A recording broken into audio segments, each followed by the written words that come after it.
Negro was given $1,000 to paint Jesus in his own image. That's how we came up with the European. He's from Egypt. There are very few people with blonde hair and blue eyes in Egypt. He was not. The Bible said he had bronze feet and hair like sheep wool.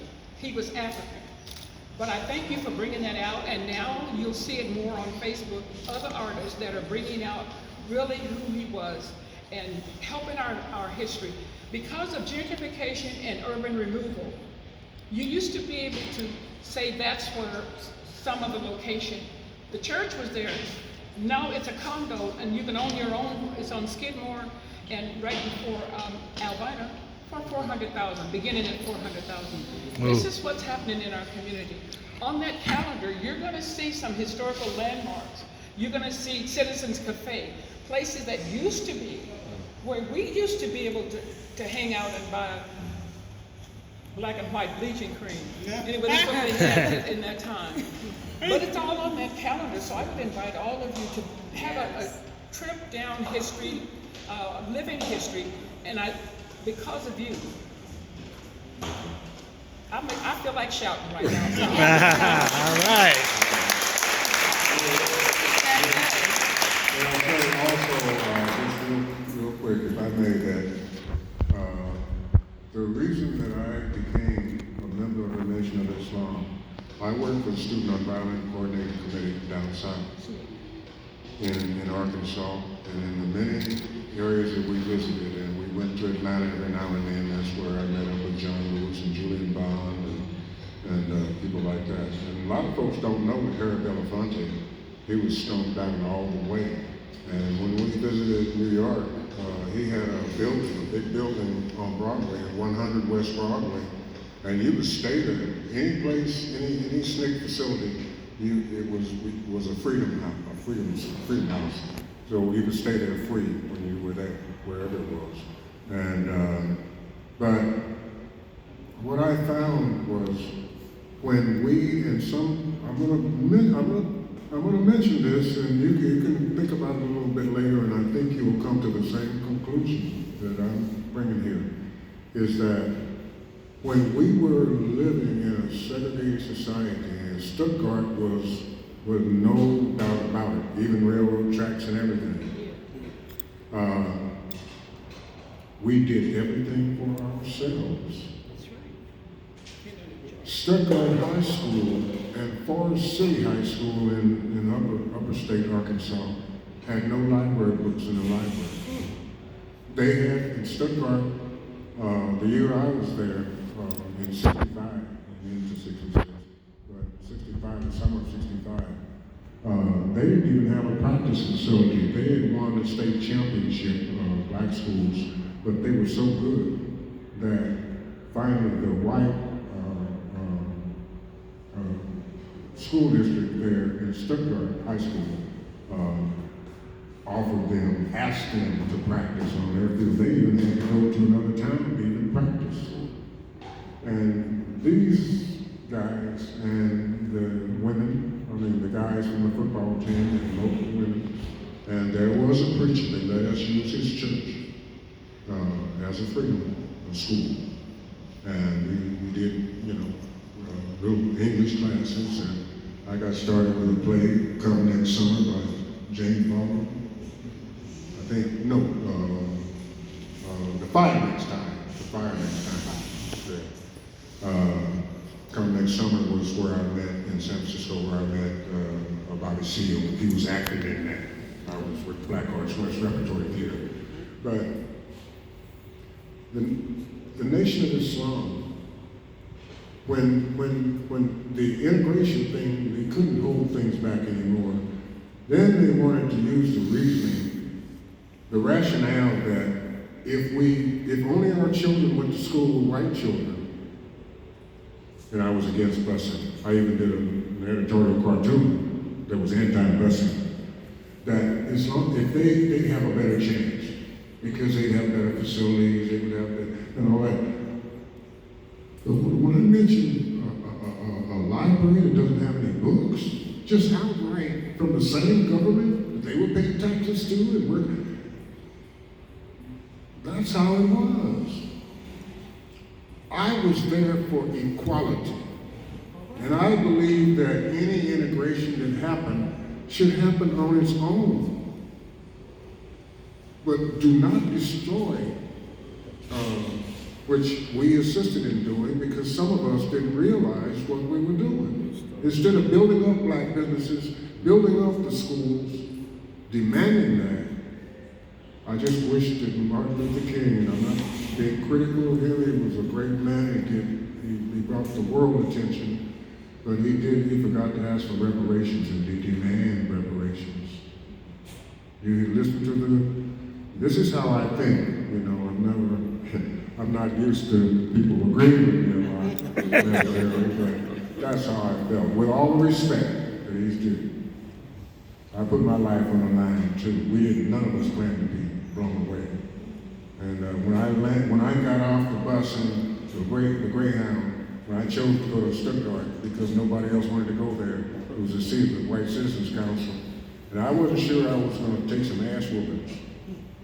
I really wasn't. I didn't know what I would do. And so when I got off the Greyhound bus, the high sheriff, as they call it, the high sheriff, was right there with his car, took me in to the cop station there, and threatened me. They had a guy there named Bud Home. The Bud Home, we can never get Bud Home to take care of you. And there was a guy named John Doerr, who was an FBI agent that was dispatched to Pine Bluff. And I called him. He gave us all a card before we left Little Rock. Right before we chose up where we were going to go to work. And he let me call John Doerr. I talked to John Doerr like I knew him, I just wanted to let you know I was here and everything. And anyway. But what I'm getting at is that the integration that took place was not the integration that we were in command of. We should have demanded a build-up of our businesses, of all of our schools, and all of those things. And people who wanted to do something else socially, let's do it on a more equal basis. But do it if you want to, but the ideal shouldn't be just what it was. And you can see the results of it, I think. Part of it, some of the evidence is the lack of any black community here anymore. And the people who loved it, those of us who lived it, it was our home. And when you just forcibly, see, that's how they got us from one project to another. When we left Vanport, actually my family left and moved to Zanesville, Ohio. And my mother didn't like Zanesville. It was hot summertime. And so she took me and the four younger ones, I was older, and we sneaked off to Portland while Daddy was at work and everybody else was somewhere else. But anyway, so that's how we came back, and we stayed in the storefront, And then Daddy and the rest of the children came and joined us back in Portland. But we lived in a storefront on Larrabee Street where, the Coliseum project came to be. Took all of that out. Went to holiday school, and then we moved to Giles Lake. There was Giles Lake, Before St. John's Wood was Giles Lake. Yeah, we moved from Giles Lake to St. John's Wood. Yeah, because I was up to the 4th grade in Giles Lake. I remember, anyway.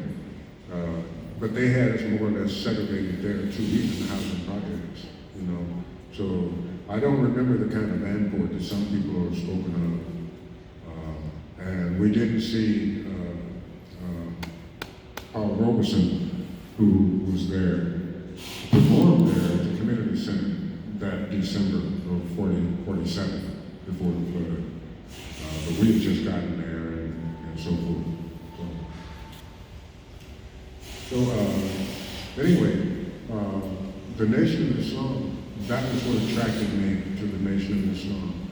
It wasn't, yes, I was trying to be a good religious man. I did live that life, just as I did when I was in the Christian church, and I had to leave there because I had a private meeting with a couple of the preachers, and I asked them some questions, and they got mad at me and wouldn't answer me, and so I left. That was Beach Street Church of God in Christ on Barclay Street in Beach Street. But it all came down to the organization for me, because I know I couldn't do much by myself.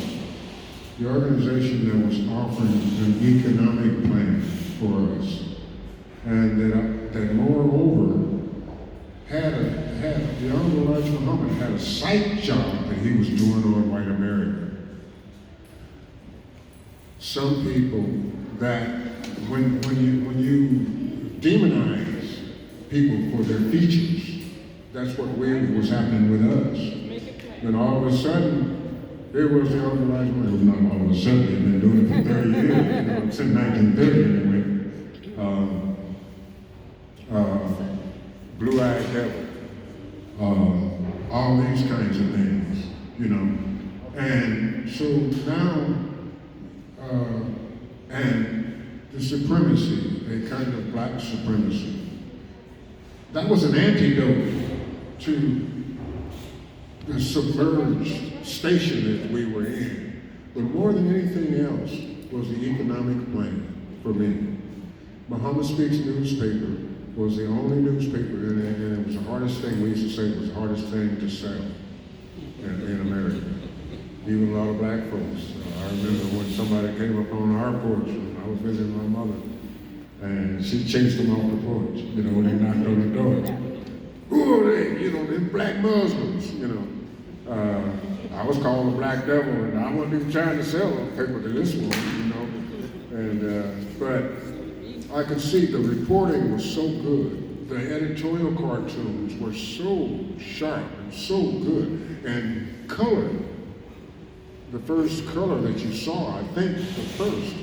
And it was being published, by the way, up until, I think, 63, by maybe a little later, maybe 67, until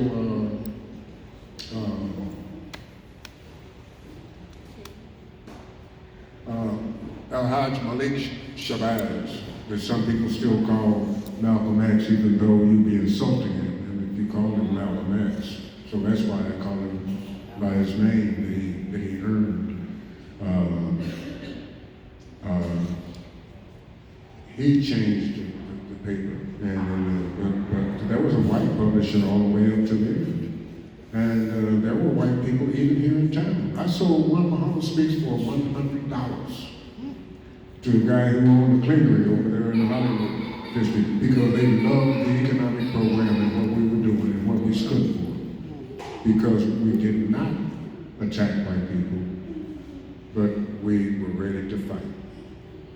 And we knew that we had to spend time with ourselves to learn to trust and to learn to be governed by one another.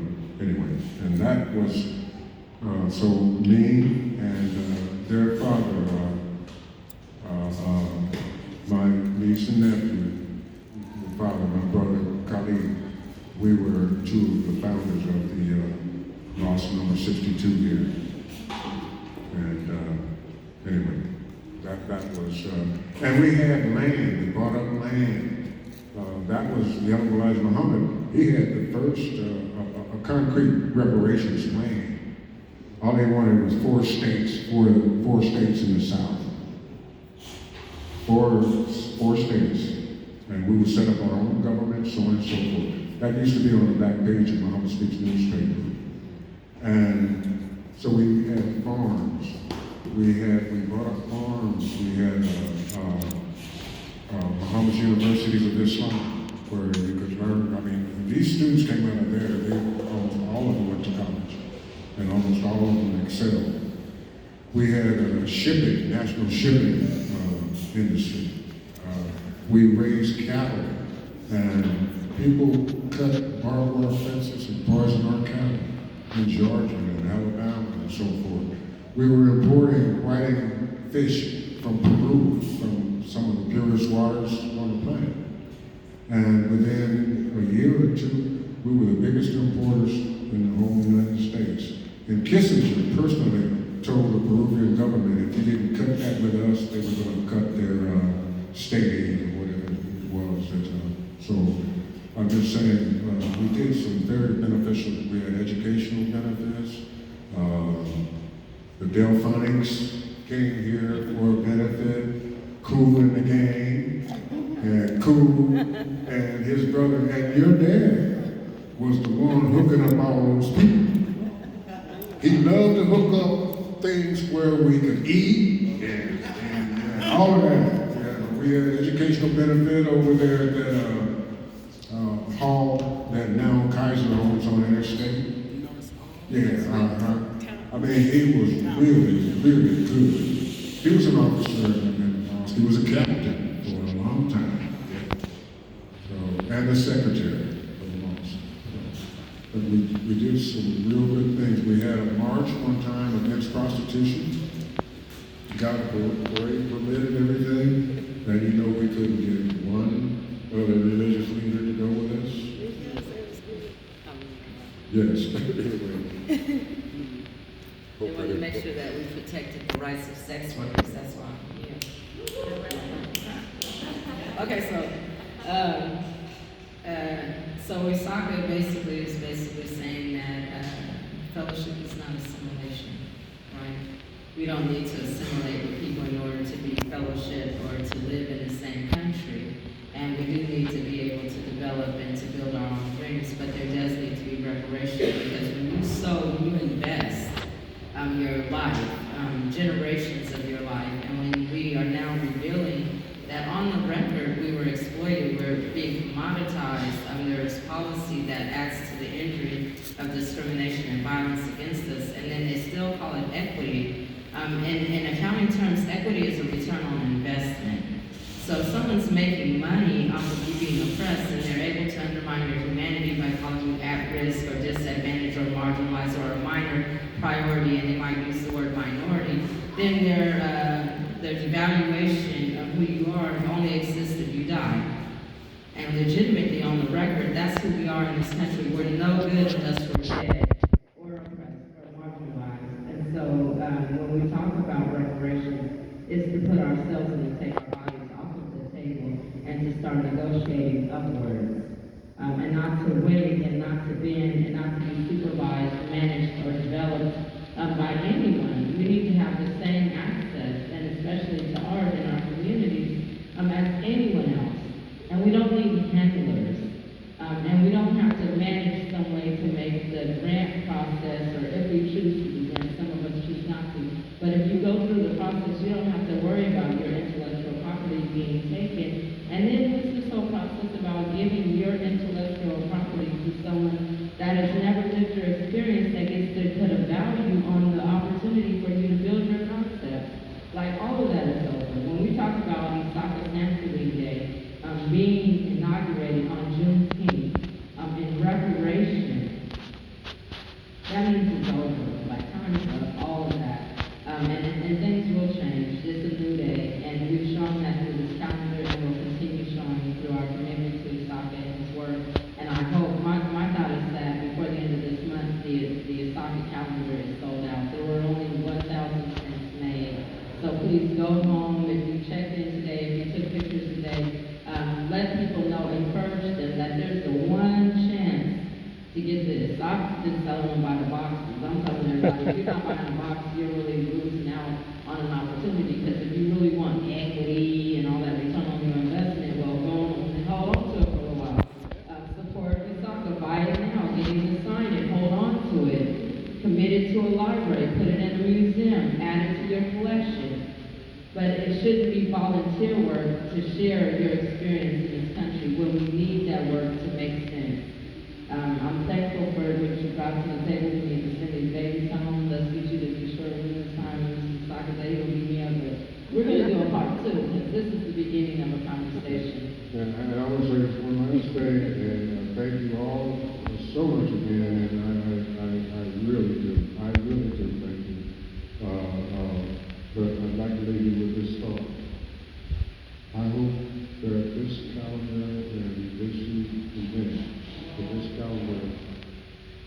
was replicated by others. That's what I'm talking about. I hope some of you will go away and with your own mediums that you put together something, and it can be historic, it can be family, but all of these stories here are just very, very short versions. And so I hope you will go into those names that you see, and you'll see how much greater they were, that could be related, that we could relate by way of balance because of the space situation. And other artists, whatever your art is, or collaborate with the photographer, with someone who draws and paints. We want to have this albino art center. This albino art center can shine to the whole world because we have so many talented people here now who understand also. We have so many people in here in the city government now. We have people. We don't need so many, but the people that we have at RAC and so forth, they recognize the value. And it'll make us all shine better and make us all healthier and able to deal a lot better with everyone else. And work with each other and be well with that. Because we're not going to hurt or hinder any kind of progress if we release the opportunity to let people do what they need to do. I've seen it. I worked for an accountant for 15 years, and I've never seen people manage people the way that black people in America are managed. And I'm talking about when priority money comes in for them, the way that it's shelled out in sprinkles, and the way that it's undermined and determined, and the way that they're pit against each other for resources. Like, all of that is vicious, because on the record it doesn't even make any sense. On the record, it's a distribution of resources for a common cause, for common unity, for art, for our communities. But for whatever reason, we've been programmed in the construct of not trusting black people, of not trusting black lives, of communicating our lives with criminality. It has to go as a scar. And in my thoughts and seeing the work that Isaka has done, I don't want my children to inherit that. I don't even want to inherit what we have right now on this day. And so we have to be determined, but we have to not be in denial about the facts of our lives. And I'm saying all of our lives, because we're intertwined. We can't get away from one another. We're together, we're family. Now we have to realize that being family means that we treat each other like we love each other, like we care each other. We do the Asada chant with our children, and we have them call in response so that they understand what that means to commit to taking care of one another. And we need to start building that bond in the community. We are owed something. I've heard for generations people say, "I'll get over it," to us.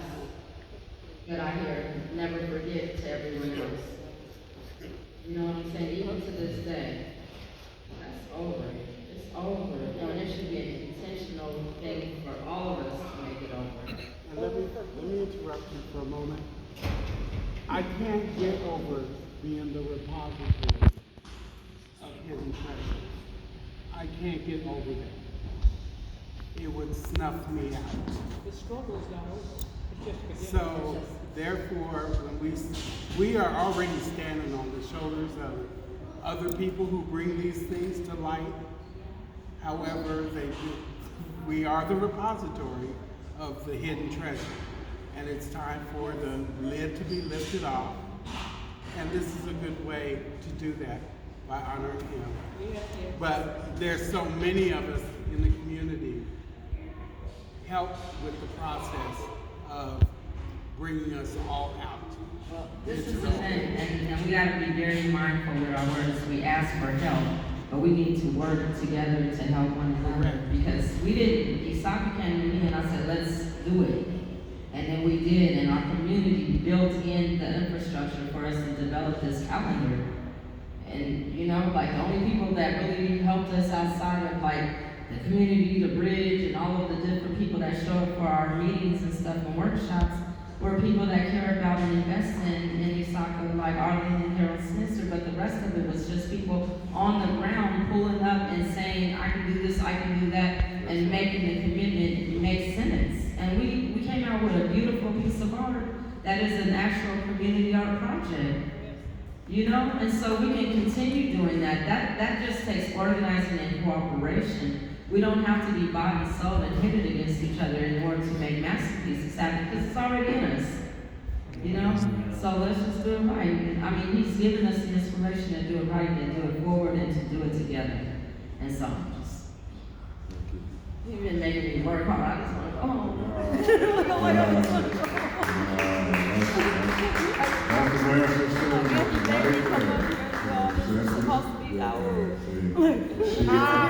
She orchestrated that I never could have. I'm too lazy and too. Thank you, everybody. Thank you.